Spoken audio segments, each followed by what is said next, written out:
ഇന്ന് നമ്മൾ ഒരു റൈസും പിന്നെ അതിൻ്റെ കൂടെ കഴിക്കാൻ വേണ്ടിയിട്ടുള്ള ഒരു സൈഡ് ഡിഷാണ് ഉണ്ടാക്കുന്നത്. രണ്ടായിരുന്നാലും ഭയങ്കര സിമ്പിളായിട്ട് റെഡി ആക്കിയിട്ട് എടുക്കുക. ഓൾറെഡി റൈസ് നമ്മുടെ അടുത്ത് വേവിച്ചത് ഇരിക്കുന്നുണ്ടെന്ന് വെച്ചിട്ടുണ്ടെങ്കിൽ ഇത് രണ്ടും കൂടിയിട്ട് റെഡി ആക്കിയിട്ട് എടുക്കാൻ വേണ്ടിയിട്ട് നമുക്കൊരു 5 മിനിറ്റ് അല്ലെങ്കിൽ ഒരു 6 കൂടി വയറ് 7 മിനിറ്റ് അതിൽ ഒട്ടും എടുക്കില്ല.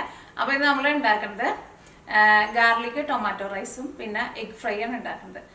ഈ റൈസിൻ്റെ കൂടെ എഗ് ഫ്രൈ നല്ലൊരു കോമ്പിനേഷൻ ആയിരിക്കും. തക്കാളിയുടെ കൂടെ ഇപ്പോൾ എഗ്ഗ് നല്ലൊരു കോമ്പിനേഷനേ ഉള്ളൂ. അപ്പോൾ നിങ്ങൾ ട്രൈ ചെയ്ത് നോക്കാൻ വേണ്ടിയിട്ട് മറക്കരുത് കേട്ടോ. പിന്നെ നമ്മുടെ മിയ കിച്ചണിൽ ലാസ്റ്റ് അപ്ലോഡ് ചെയ്തിട്ടുണ്ടായിരുന്നത് പച്ച പപ്പായ ഉണ്ടല്ലോ, കപ്പളങ്ങ എന്ന് പറയും ചില സ്ഥലത്ത്, അത് വെച്ചിട്ടുള്ള ഒരു കറിയായിരുന്നു ചെയ്തിട്ടുണ്ടായിരുന്നത്. അതായിരുന്നാലും നമ്മുടെ ഒരു നാടൻ കറിയാണ്, നല്ല ഹെൽത്തി ആയിട്ടുള്ള, അതായിരുന്നാലും തേങ്ങയൊന്നും ചേർക്കാണ്ട് ഭയങ്കര സിമ്പിളായിട്ട് റെഡി ആക്കിയിട്ട് എടുക്കുന്ന ഒരു കറി. അതിന് മുമ്പത്തെ ദിവസം നമ്മൾ ചെയ്തിട്ടുണ്ടായിരുന്നത് ഗോതമ്പ് പൊടി വെച്ചിട്ട് ഒരു പലഹാരമാണ് ചെയ്തിട്ടുണ്ടായിരുന്നത്. അതായിരുന്നാലും ഒരുപാട് വലിയ പാടൊന്നുമില്ല, നമ്മുടെ വീട്ടിലുള്ള സാധനങ്ങൾ വെച്ചിട്ട് റെഡി ആക്കിയിട്ട് എടുക്കണം. നമ്മുടെ പപ്സിൻ്റെ ഒക്കെ ഒരു ടെക്സ്റ്ററിൽ നമുക്ക് റെഡി ആക്കിയിട്ട് എടുക്കാം. പക്ഷേ അത് ബേക്കൊന്നും ചെയ്തിട്ട് എടുക്കേണ്ട ആവശ്യമൊന്നുമില്ല. അതായിരുന്നാലും ഭയങ്കര സിമ്പിളാണ്. അത് രണ്ടും നിങ്ങൾ കണ്ടു നോക്കാണ്ട് നിങ്ങളൊക്കെ അതേപോലെ ഉണ്ടാക്കുന്നുണ്ടെന്ന് വെച്ചിട്ടുണ്ടെങ്കിൽ അങ്ങനത്തെ സാധനങ്ങളൊക്കെ വെച്ചിട്ട് നിങ്ങളുടെ കയ്യിലുണ്ടെന്ന് വെച്ചിട്ടുണ്ടെങ്കിൽ നിങ്ങൾ ട്രൈ ചെയ്ത് നോക്കാം. പിന്നെ വേറെ പ്രത്യേകിച്ച് വിശേഷമൊന്നുമില്ല. നിങ്ങളെല്ലാവരും സുഖമായിട്ടിരിക്കുന്നു വിചാരിക്കണം. ഇവിടെ എന്നാലും ഇന്നലെ തുടങ്ങിയിട്ട് നല്ല മഴയുണ്ട്. ഇന്നും ഇങ്ങനെ ഇങ്ങനെ ഒരു മുടി കെട്ടിയിട്ട് ഇങ്ങനെ നിൽക്കുന്ന ഒരു അന്തരീക്ഷമാണ്. ഓക്കെ, അപ്പോൾ ഈ നമുക്ക് നമ്മുടെ റൈസും നമുക്ക് അതിൻ്റെ കൂടെ കഴിക്കാനുള്ള നമ്മുടെ സൈഡ് ഡിഷും നമുക്ക് റെഡി ആക്കിയിട്ട് എടുക്കാം. അപ്പോൾ ഇതിലേക്ക് നമുക്ക് ചേർക്കാൻ വേണ്ടിയിട്ട് നിങ്ങൾക്ക് ഇഷ്ടമുള്ള ചോറ് ചേർക്കാം. അപ്പോൾ ഞാനിവിടെ വേവിച്ചിട്ട് വെച്ചേക്കുന്നത് ബസ്മതി റൈസാണ് വേവിച്ച് വെച്ചേക്കുന്നത്. ബസ്മതി റൈസ് തന്നെ വേണമെന്നൊരു നിർബന്ധമില്ല. നമ്മൾ വീട്ടിൽ കഴിക്കാൻ എടുക്കണ ചോറ് ഏത് ചോറായിരുന്നാലും, നമ്മുടെ കുത്തരിയുടെ ചോറ് അല്ലെങ്കിൽ പച്ചരി ചോറ് ഏത് ചോറായിരുന്നാലും കുഴപ്പമില്ല. അപ്പോൾ റൈസ് ഓൾറെഡി റെഡി ആക്കിയിട്ട് വെക്കാം കേട്ടോ. ഇനി നമുക്ക് ഇതിലേക്കുള്ള മസാല നമുക്ക് റെഡിയാക്കാം. പിന്നെ മുട്ട പുഴുങ്ങി വെക്കണം. അത് ഞാൻ പുഴുങ്ങി വെച്ചിട്ടുണ്ട്. അപ്പോൾ അത് ചോറും റെഡി ആക്കിയിട്ട് വയ്ക്കാം, മുട്ടയും പുഴുങ്ങി വെച്ചിട്ടുണ്ടെന്ന് വെച്ചിട്ടുണ്ടെങ്കിൽ 5 മിനിറ്റിനുള്ളിൽ നമുക്ക് റെഡി ആക്കിയിട്ട് എടുക്കാം. അപ്പോൾ നമുക്ക് പെട്ടെന്ന് തന്നെ നമുക്ക് സ്റ്റാർട്ട് ചെയ്യാം. വെക്കാനുള്ളതാണ് ഞാൻ ഇവിടെ എടുത്ത് വെച്ചേക്കുന്നത്. അപ്പോൾ നമുക്ക് മിക്സിയിലിട്ടിട്ട് ഒന്ന് പൊടിച്ചിട്ട് എടുക്കേണ്ട, ഒന്ന് അരച്ചിട്ട് എടുക്കേണ്ട കുറച്ച് സാധനമുണ്ട്. അപ്പോൾ ഇതേപോലത്തെ വലിയ വെളുത്തുള്ളി, ഒരു 7 വലിയ വെളുത്തുള്ളി എടുത്തിട്ടുണ്ട്. പിന്നെ വറ്റൽമുളക്, ഇത് ഇതേപോലത്തെ ഉണ്ടമുളക് തന്നെ വേണമെന്ന് നിർബന്ധമില്ല. എൻ്റെ കയ്യിലുള്ളത് ഇതാണ്, നമ്മുടെ സാധാരണ നീളമുളക് മതി. മുളക് നിങ്ങളുടെ എരിവിനനുസരിച്ചിട്ട് എടുത്തോട്ടെ. പിന്നെ 1 ടീസ്പൂൺ വലിയ ജീരകം, പെരുംജീരകം ഉണ്ടല്ലോ അത്. ഇത് നമുക്ക് മിക്സിയിലിട്ടിട്ട് ഫസ്റ്റ് നമുക്കൊന്ന് കറക്കാം. അപ്പോൾ നന്നായിട്ടൊന്ന് പൊടിയുമല്ലോ. അത് കഴിഞ്ഞിട്ട് ഇത്തിരി വെള്ളം ഒഴിച്ചിട്ട് ഒന്ന് അരച്ചിട്ടെടുക്കാം. അപ്പോൾ ഇത് 3 അങ്ങോട്ട് മാറ്റി വയ്ക്കാം. പിന്നെ നമുക്കിതിലേക്ക് വേണ്ടത് ഒരു വലിയൊരു സവോളയുടെ പകുതി എടുത്തിട്ടുണ്ട്. പിന്നെ കുറച്ച് മല്ലിയില, പിന്നെ ഒരു തക്കാളി ഒരുപാട് ചേർക്കണ്ട കേട്ടോ. ഇത് നമ്മുടെ വീട്ടിലുണ്ടായ തക്കാളി കേട്ടോ. കഴിഞ്ഞ ദിവസത്തെ വീഡിയോയിൽ ഞാൻ കാണിച്ചിട്ടുണ്ടായിരുന്നല്ലോ ഒരു ഡിസൈൻ തക്കാളി എന്ന് പറഞ്ഞിട്ട്. ഇതിന് നല്ല ഭംഗിയുള്ളൊരു ഷേപ്പാണ്. ഇത് നല്ല ഗ്ലേസിങ് ഒക്കെ ഉണ്ട് തക്കാളിക്ക്. ഒരു വളമൊന്നും ഇടാണ്ട് നമുക്ക് ഉണ്ടായതാട്ടോ. പക്ഷെ എന്നാലും നല്ല ഭംഗിയുണ്ട് കാണാൻ വേണ്ടിയിട്ട്, നല്ലൊരു ഗ്ലേസിങ്ങാണ്. ഓക്കെ, പിന്നെ കുറച്ച് ഗ്രീൻ പീസ് എടുത്തിട്ടുണ്ട്. ഇത് ഞാനിവിടെ ഫ്രഷ് ആയിട്ടുള്ള പീസാണ് എടുത്തേക്കുന്നത്. അല്ലെങ്കിൽ നമ്മുടെ ഉണക്ക ഗ്രീൻ പീസ് ഉണ്ടല്ലോ, അത് വെള്ളത്തിലിട്ട് കുതിർത്തിട്ട് നമ്മൾ വേവിച്ചിട്ട് എടുക്കില്ലേ, അങ്ങനെ അത് വേവിച്ചിട്ട് വേണം ചേർക്കാൻ വേണ്ടിയിട്ട്. ഇത് ഫ്രഷ് ആയതുകൊണ്ട് ഞാനിപ്പോൾ വേവിക്കാണ്ട് തന്നെയാണ് ചേർക്കുന്നത്. അതായിരുന്നാലും കുഴപ്പമില്ല കേട്ടോ. പിന്നെ കുറച്ച് ഉഴുന്ന് എടുത്തിട്ടുണ്ട്. പിന്നെ അതേപോലെ തന്നെ കുറച്ച് കടലപ്പരിപ്പ് എടുത്തിട്ടുണ്ട്. പിന്നെ കുറച്ച് ഗരം മസാല. അപ്പോൾ ഇത്രയും സാധനങ്ങളാട്ടോ നമുക്ക് ആവശ്യമുള്ളത്. ഇതിലേക്ക് 1 ടീസ്പൂൺ, ടേബിൾ സ്പൂൺ അല്ല കേട്ടോ, 1 ടീസ്പൂൺ പെരുംജീരകം. പിന്നെ നമ്മുടെ വറ്റൽമുളക്, ഉണക്കമുളക്. പിന്നെ ഇതിലേക്ക് നമ്മൾ വേറെ പച്ചമുളകൊന്നും ചേർക്കണില്ല. അപ്പോൾ നിങ്ങളുടെ എരിവിനനുസരിച്ചിട്ട് ചേർത്തോട്ടെ. മുളക് കുറേ ചേർക്കണ്ട, ഭയങ്കര എരിവ് വരുമല്ലോ. അപ്പോൾ ഫസ്റ്റ് നമുക്ക് ഇത് രണ്ടും കൂടിയിട്ട് ഒന്ന് പൊടിച്ചിട്ടെടുക്കാം. അത് കഴിഞ്ഞിട്ട് വെളുത്തുള്ളി ചേർക്കാം. അപ്പോൾ നമ്മൾ പൊടിച്ചെടുത്തിട്ടുണ്ട്. ഇനി ഇതിലേക്ക് നമുക്ക് വെളുത്തുള്ളി ചേർക്കാം. വെളുത്തുള്ളിയും ചേർത്ത് കഴിഞ്ഞിട്ട് ജസ്റ്റ് ഒന്ന് കറക്കാം. അത് കഴിഞ്ഞിട്ട് നമുക്ക് ഇതിലേക്ക് കുറച്ച് വെള്ളം ഒഴിച്ചിട്ട് ഒന്ന് അരച്ചിട്ടെടുക്കാം.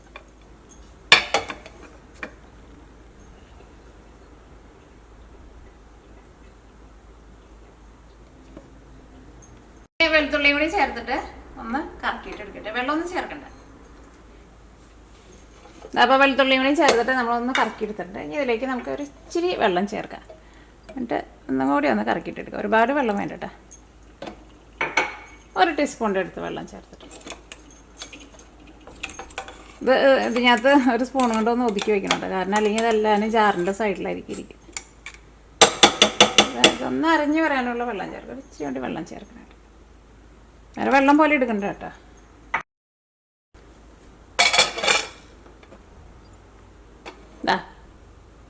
വെള്ളം ഒഴിച്ചിട്ട് നമ്മൾ ഒന്ന് അരച്ച പോലെ എടുത്തിട്ടുണ്ട്. അപ്പോൾ നമ്മുടെ ഇതിലേക്കുള്ള മസാല റെഡി ആയിട്ടുണ്ട്. ഇനി നമ്മൾ റൈസ് റെഡിയാക്കാൻ വേണ്ടിയിട്ട് പോകട്ടെ. അപ്പോൾ അതിന് വേണ്ടിയിട്ട് നമുക്കൊരു പാൻ വെച്ചിട്ട് ചൂടാക്കാം. അപ്പോൾ പാൻ നന്നായിട്ട് ചൂടായിട്ടുണ്ട്. ഇതിലേക്ക് നമുക്ക് ആവശ്യത്തിന് ഓയിൽ ചേർക്കാം. ഇത് നിങ്ങൾക്ക് നെയ്യിൽ വേണമെന്ന് വെച്ചിട്ടുണ്ടെങ്കിൽ നെയ്യിൽ ഉണ്ടാക്കാം കേട്ടോ. അല്ലെങ്കിൽ വെളിച്ചെണ്ണയിൽ നിങ്ങൾക്ക് ഇഷ്ടമുള്ള ഓയിൽ ഉണ്ടാക്കാം. അപ്പോൾ ഓയിൽ നന്നായിട്ട് ചൂടായിട്ടുണ്ട്. ഫസ്റ്റ് നമുക്ക് കടുക് പൊട്ടിക്കാം. ഒരു 1/2 ടേബിൾ സ്പൂൺ കടുക്.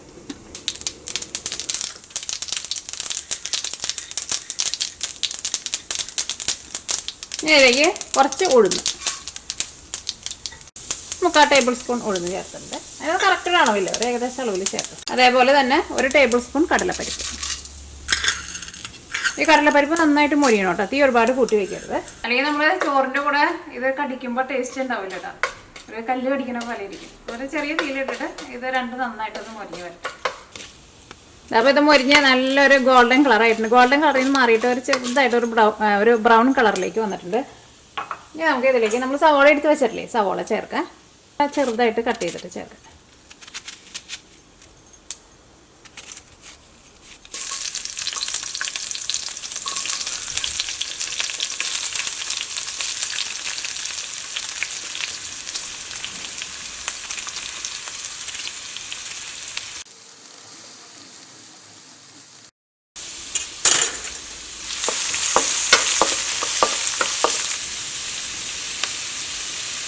ഇതിലേക്ക് നമ്മൾ ഗ്രീൻ പീസ് എടുത്ത് വെച്ചിട്ടില്ല, അത് ചേർക്കാം.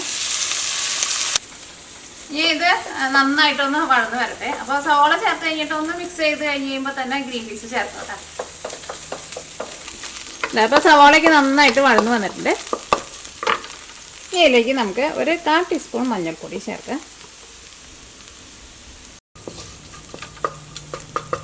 ഇനി അടുത്തതിലേക്ക് നമ്മൾ റെഡിയാക്കിയിട്ട് വെച്ചേക്കണ നമ്മുടെ മസാല ഉണ്ടല്ലോ, അതും കൂടിയിട്ട് ഇതിലേക്ക് ചേർക്കാം. മിക്സിയുടെ ജാറിൽ ഒരു ഇച്ചിരിയും കൂടി ഉണ്ട്. അപ്പോൾ ഞാൻ ഒരു ടീസ്പൂൺ വെള്ളം ഒഴിച്ചിട്ട് ഒന്ന് മിക്സ് ചെയ്തിട്ട് ഇതും കൂടിയിട്ട് ചേർക്കണം കേട്ടോ. അല്ലെങ്കിൽ നമുക്കിത് ഫുള്ളായിട്ട് എടുക്കാൻ വേണ്ടിയിട്ട് പാടാം. കുഴപ്പമില്ല, നമുക്കൊരു ഇച്ചിരി വെള്ളമല്ലേ നമ്മൾ ഒഴിക്കണുള്ളൂ. ഒരുപാട് വെള്ളം ചേർക്കണ്ട കേട്ടോ. ഒന്ന് മൂടി വെച്ചിട്ട് ഈ മൂടിയുമേ ഉണ്ടാവും, ഒന്ന് കുലുക്കിയിട്ട് ചേർക്കാം. ഈ തീ ഒന്ന് കൂട്ടി വയ്ക്കാം. നമ്മളൊരു തക്കാളി എടുത്ത് വെച്ചിട്ടില്ലേ, ആ തക്കാളി ചേർക്കാം.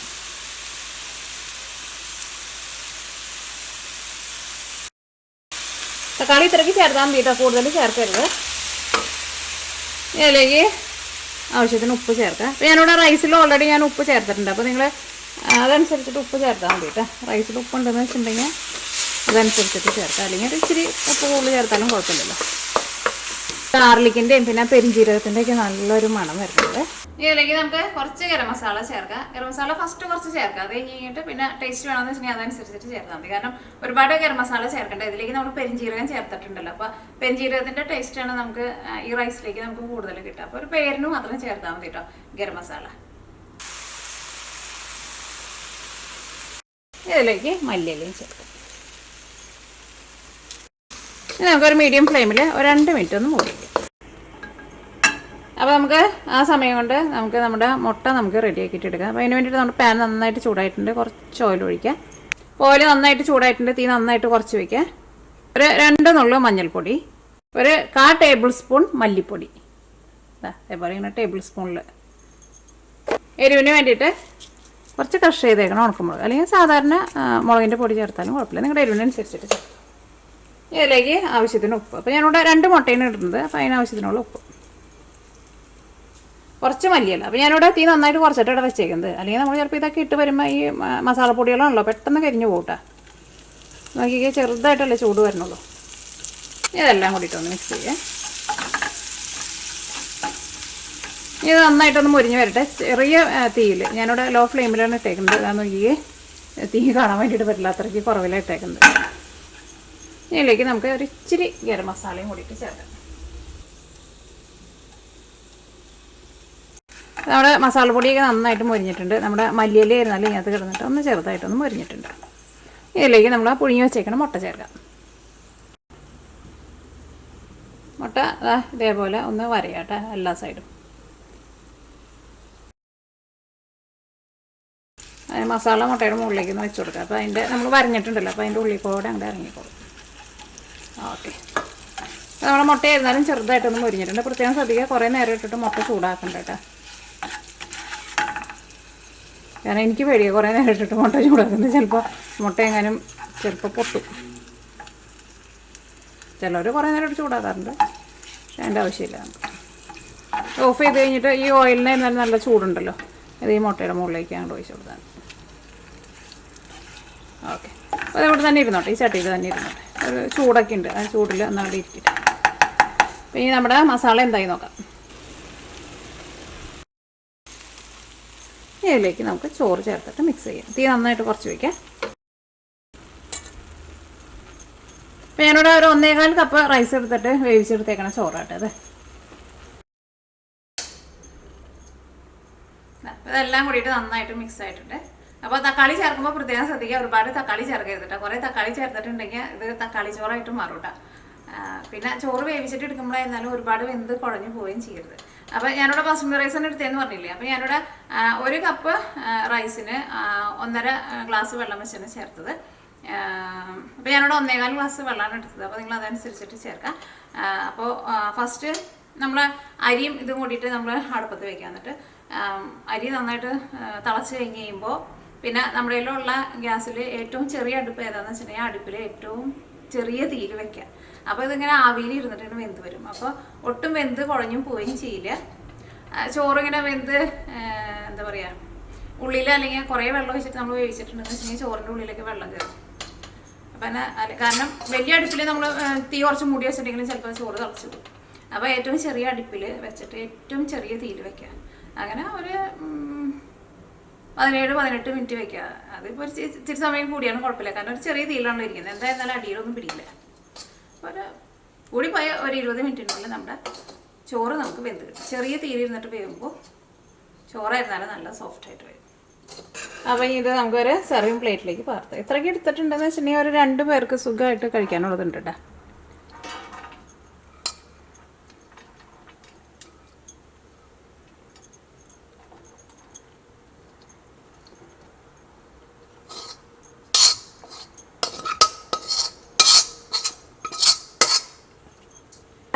വറുത്തതും കൂടിയിട്ട് ചേർക്കാം. എൻ്റെ മസാലയ്ക്ക് എന്നാലും നോക്കിയൊക്കെ നന്നായിട്ട് മുരിഞ്ഞ് വന്നിട്ടുണ്ട്.